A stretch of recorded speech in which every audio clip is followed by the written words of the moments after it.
प्रिय विद्यार्थियों नमस्ते, मैं लल्ला सर।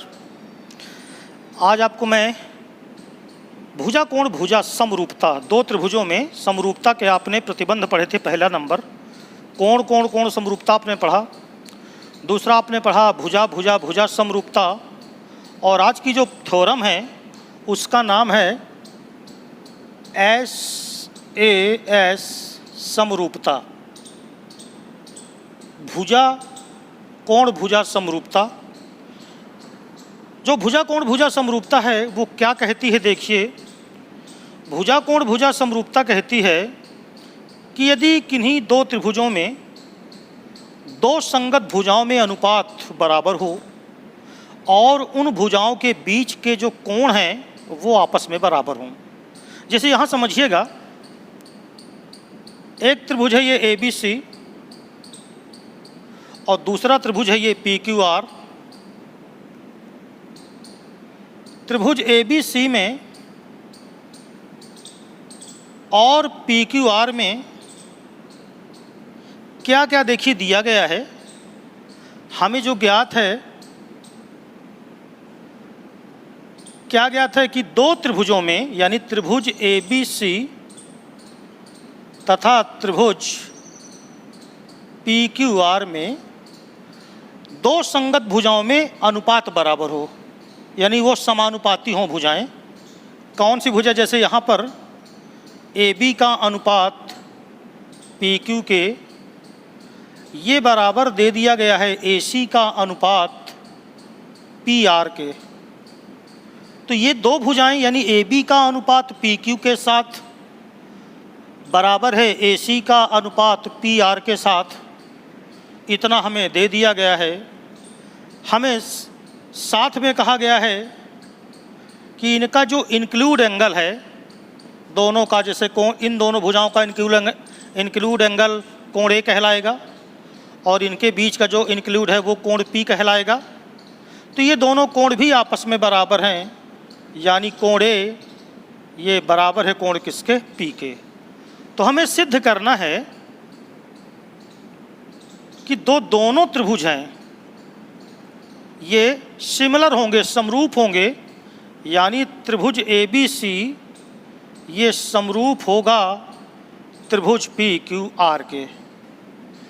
तो देखिए, ये ज्ञात है, ये आपको प्रमेय के कथन उसमें जो लिखा रहता है उससे आपको करना होता है।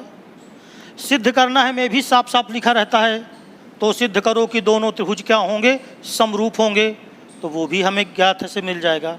रचना हमको अपने से करनी है, इसके लिए अगर हमें प्रमेय आती होगी तभी हम रचना कर पाएंगे।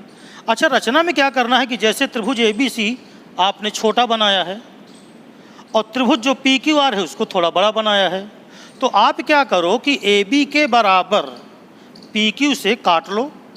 जैसे AB है जितनी उतनी लंबाई का आप ले लो PD, और AC के लंबाई के बराबर आप ले लो PE, और इसे क्या किया? मिला दिया। तो रचना आपकी समझ में आ गई क्या करना है? रचना में हमें क्या करना है कि PQ से AB के बराबर कौन सी भुजा? PD, तथा PR से किसके बराबर? AC के बराबर PE भुजा काटा। ये रचना है। और तथा हमने मिला दिया किसको? DE को मिलाया। तो DE को मिलाया। ये देखिए, इतनी चीज़ें जो है ये कक्षा 8-9 से आप प्रमेय जब से भी पढ़ रहे हो, दिया है या ज्ञात है लिखते हो आप, सिद्ध करना है और रचना वगैरह, ये आपको क्लियर कट पता होना चाहिए। अब इसके बाद जो मेन चीज़ है वो ये है कि इसकी उपपत्ति क्या क्या करेंगे। तो आइए उपपत्ति की बात इसकी करते हैं, ज़रा ध्यान से सुनिएगा। देखो, पहले तो सबसे पहले बता दूं कि इसकी उपपत्ति के लिए करना क्या है आपको। देखो, AB के बराबर ही आपने PD लिया है अभी, और जो AC है उसी के बराबर आपने कौन सी लिया है? PE लिया है। तो ये दो भुजाएं बराबर हैं, और इनके बीच का कोण बराबर है। तो क्लास 9th में आपने एक प्रमेय पढ़ी थी, भुजा कोण भुजा SAS सर्वांग समता पढ़ी थी ना आपने। तो वो थ्योरम यहाँ हम लगा सकते हैं और शुरुआत करेंगे। हम कहेंगे त्रिभुज ABC तथा त्रिभुज PDE में। अब जैसे मैं यहाँ नाम लिख रहा हूँ वैसे ही आपको वहाँ देखना है। त्रिभुज ABC तथा त्रिभुज PDE में, ये दोनों त्रिभुज हैं आपके पास। इन दोनों त्रिभुजों में देखो, जो भुजा AB है वो बराबर है किसके? PD के। कोण जो A है वो बराबर है किसके? कोण P के। और साथ में आपको ये भी पता है, वहाँ देख लो कि जो कोण A है वो तो P के बराबर है। उधर से एक भुजा AC, ये किसके बराबर है? PE के। देखो ये चीज़ आपने रचना से किया है और ये भी आपने काहे से किया है? रचना से किया है। तो ये बताओ, आपने पढ़ा है SAS सर्वांग समता से। ये भुजा कोण भुजा सर्वांग समता कहती है कि दो त्रिभुजों में यदि दो दो संगत भुजाएं बराबर हों और उन संगत भुजाओं के बीच के कोण भी बराबर हों तो दोनों त्रिभुज सर्वांगसम होते हैं। तो हम कह सकते हैं कि त्रिभुज जो ABC है वो सर्वांगसम हो गया त्रिभुज PDE के। तो ये हमें एक चीज़ मिली, एक ग्राउंड हमें मिला कि ये दोनों त्रिभुज आपस में क्या हैं? सर्वांगसम हैं। अब जरा सुनो हमें क्या दिया है, पुनः फिर से देखिएगा जरा। हमें यहाँ पर एक चीज़ दिखाई दे रही है कि AB अपान PQ ये बराबर है AC अपान PR। ये यहाँ लिखा है, देखो ज्ञात है से। इसका मतलब ये हो गया कि अगर आपने AB के बराबर PD को किया है तो आप PD लिख सकते हो AB की जगह पे। तो AB की जगह पे आपने PD लिखा तो PD अपान PQ। AC की जगह पर आप क्या लिख सकते हो? देखो AC यहाँ है, मगर AC आपने रचना से किसके बराबर किया था? PE के बराबर किया था। तो अब आप यहाँ PE अपान PR लिख सकते हो। अब जरा गौर से देखो, PD अपान PQ बराबर है PE अपान PR। थेल्स प्रमेय का विलोम याद होगा, मैं इसके पहले भी आपको बता चुका हूँ और इसके पहले वाली जो थ्योरम थी उसमें भी थेल्स प्रमेय का विलोम आपने लगाया था, विस्तार से मैंने बताया है। तो इसका मतलब ये हो गया कि थेल्स प्रमेय के विलोम से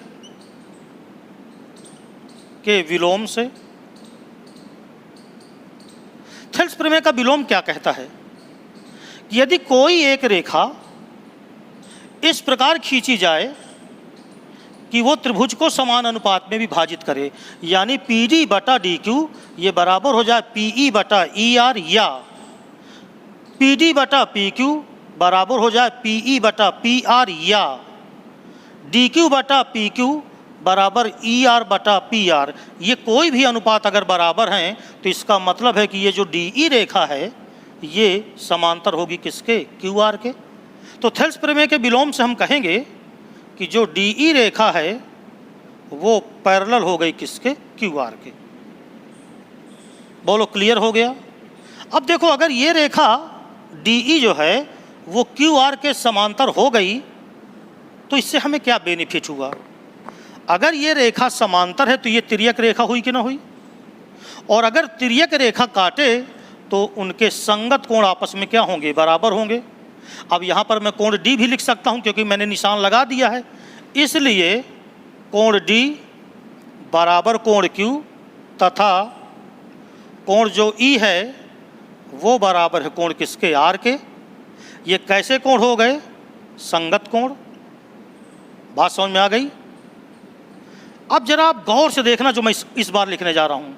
त्रिभुज PDE तथा त्रिभुज PQR में गौर से देखिएगा। PDE का मतलब जो त्रिभुज ऊपर है और पी क्यू आर का मतलब जो पूरा त्रिभुज है। ऊपर वाले त्रिभुज में क्या तुम्हें कोण पी दिख रहा है? ये लो कोण पी। जब तुम त्रिभुज पी क्यू आर नाम लेते हो तो क्या तुम्हें कोण पी दिख रहा है? यस। तो कोण पी बराबर कोण पी। और देखो कोण डी किसके बराबर? क्यू के। तो कोण डी बराबर कोण क्यू और कोण ई बराबर कोण आर। ये बताओ, ये दो त्रिभुज हैं, एक ऊपर है और एक पूरा है।